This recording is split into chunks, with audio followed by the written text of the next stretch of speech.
Saya Nasya Holgerana dan rekan saya Mutiara Setia. Di masa lalu, di sebuah daerah di Kalimantan hiduplah seorang perempuan tua bersama anak sematawayangnya yang bernama Darmi. Sejak kecil, Darmi sudah menjadi anak yatim.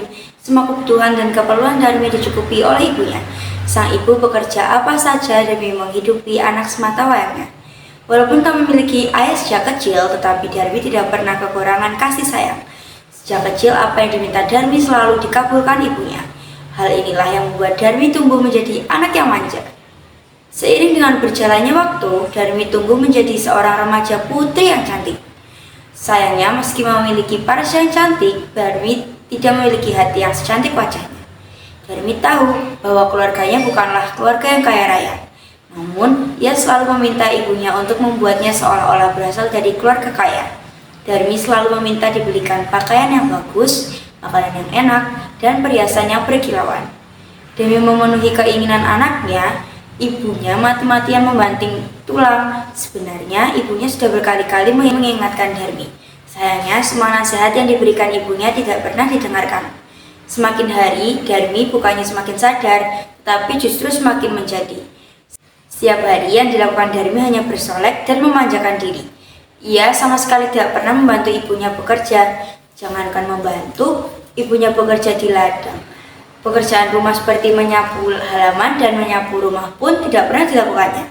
Menurut cerita rakyat Batu Menangis, melihat kelakuan anaknya yang demikian manja, ibunya hanya bisa mengurus dada sambil berdoa kepada Tuhan supaya anaknya segera dibukakan pikirannya.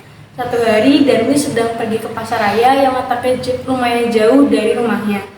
Di sana, dia melihat baju model terbaru sangat indah bentuknya. Darmi ingin memilikinya, sayangnya hari itu uang yang dia bawa tidak cukup untuk membeli baju tersebut. Darmi pun lantas pulang. Dia ingin meminta uang lebih banyak lagi kepada ibunya, agar bisa membeli baju yang dilihatnya tadi. Sesampai di rumah, Darmi segera berteriak memanggil-manggil nama ibunya. Meski sudah dipanggil berkali-kali, tetapi tidak ada jawaban dari ibunya. Hal inilah yang membuat Darmi kesal. Darmi pun segera mengacak-acak isi rumah guna mencari uang simpanan ibunya. Setelah mengobrak-abrik seisi rumah, Darmi pun berhasil menemukan sebuah potongan bambu yang dipakai ibunya menyimpan uang.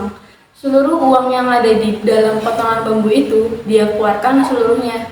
Uang itu rencananya akan dia gunakan untuk berbelanja di pasar. Setelah Darmi kembali ke pasar raya untuk membeli baju idamannya, tak lama kemudian ibunya pulang dari sawah. Betapa terkejutnya sang ibu saat melihat kondisi rumah seperti kapal pecah. Ibunya sempat mengira bahwa rumahnya dirampok oleh orang jahat. Namun, saat mengetahui bahwa kunci rumah tidak ada yang mengalami kerusakan, ibunya berpikir yang melakukan tindakan ini adalah Darmi, anak kandungnya sendiri. Ibu Darmi sangat terkejut ketika melihat potongan bambu yang dipakainya untuk menyimpan uang sudah kosong. "Aduh, nak, kamu tega sekali. Kau apakan uang ibu?" ucap ibunya lirih.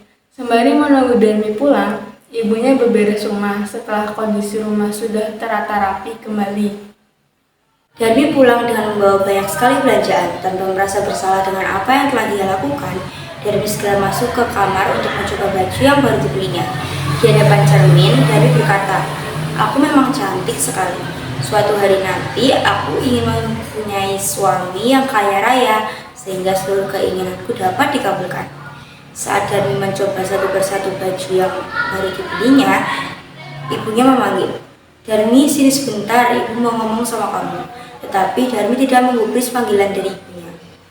"Darmi, sini sebentar, ibu mau ngomong sama kamu." Lagi-lagi, karena terlalu asyik mencoba baju barunya, Darmi tidak mengindahkan panggilan dari ibunya. "Darmi, sini sebentar, kamu tuli ya?" kata ibunya dengan jengkel. Dikatakan ibunya tuli membuat Darmi jengkel. "Iya bu, sebentar, saya masih sibuk. Cerewet amat di orang tua," kata Darmi. "Darmi, cepat sini," bentak ibunya yang sudah kehilangan kesabaran. Iya, sebentar," kata Darmi dengan nada kesal. Darmi pun menemui ibunya. "Ada apa bu? Kenapa ibu ngomel-ngomel terus sih? Ganggu kesenangan orang saja." Bagaimana ibu tidak ngomel kalau kamu suka diatur? Ibu kamu mau tanya sama kamu. Kamu kan yang mengambil uang yang ibu simpan di sini, kata ibunya sambil menunjuk sebuah bumbu kosong. Kalau iya, memangnya kenapa bu? Ada yang salah? Jelas salah, kamu mengambilnya tanpa persetujuan dari ibu. Kamu tahu tidak itu sama artinya dengan maling? Bukannya ibu pernah bilang, punya ibu adalah punyaku juga. Jadi, jika itu benar, tidak salah dong kalau aku mengambil tanpa persetujuan dari ibu. Kamu pakai buat apa uang simpanan ibu? Beli baju lagi? Memang salah. Memangnya ibu tidak suka anak ibu terlihat cantik? Kamu ini benar-benar Darmi, kamu harus tahu bahwa kita ini orang susah. Kenapa kamu beli baju terus? Kamu tahu tidak uang ini rencananya mau ibu pakai untuk membenahi atap rumah kita yang bocor. Kamu memangnya tidak malu punya baju bagus tapi rumahnya jelek? Tidak dong bu, lebih baik punya rumah jelek tapi baju bagus daripada punya rumah bagus tapi pakaiannya jelek. Kalau soal kita susah, itu salahnya ibu. Kenapa ibu tidak bekerja lebih keras lagi atau ibu jual saja sawah peninggalan ayah?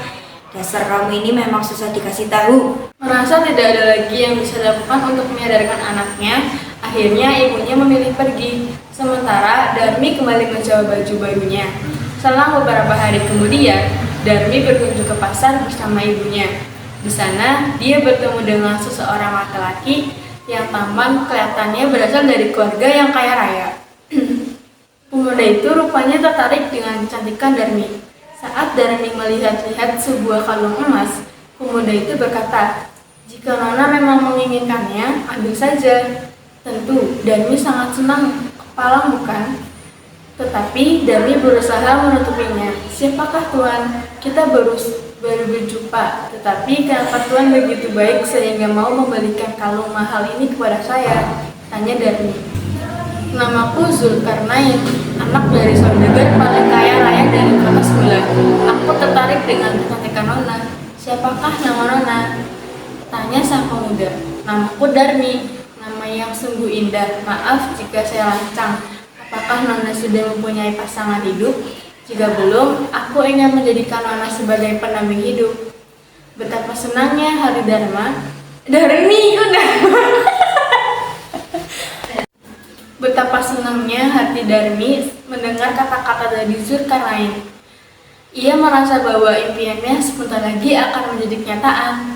"Saya belum punya pasangan Tuan. Jika itu memang yang Tuan mau, saya sangat bahagia menjadi pendamping Tuan. Tetapi sebelumnya, kalau boleh tahu siapakah perempuan tua yang bersama Nona ini?" "Ia bukan siapa-siapa saya, ia hanya pembantu saya." Menurut cerita rakyat Batu Menangis, kata-kata Darmi ini seperti belati yang telah melukai hati ibunya. Merasa semua pengorbanan yang telah dilakukannya selama ini tidak dianggap oleh anak kandungnya sendiri. Ibunya lalu berkata, "Kau memang bukan siapa-siapaku. Aku tidak pernah memiliki anak sepertimu. Aku lebih baik memiliki anak batu daripada memiliki anak durhaka sepertimu." Usai berkata-kata seperti ini, tiba-tiba langit menjadi hitam dan kilat bersaut-sautan.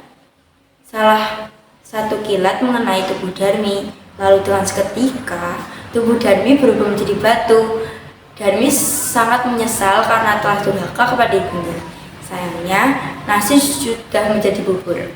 Darmi sudah tidak bisa kembali ke wujud asalnya. Ia hanya bisa menangis sebagai bentuk penyesalan atas semua perilaku yang telah dia lakukan pada ibunya. Sekarang patung perwujudan Darmi ini masih terus menangis, sehingga orang-orang menamainya Batu Menangis. Demikianlah ringkasan cerita rakyat Batu Menangis. Semoga dari kisah ini kita dapat belajar agar tidak menjadi anak yang durhaka kepada orang tua.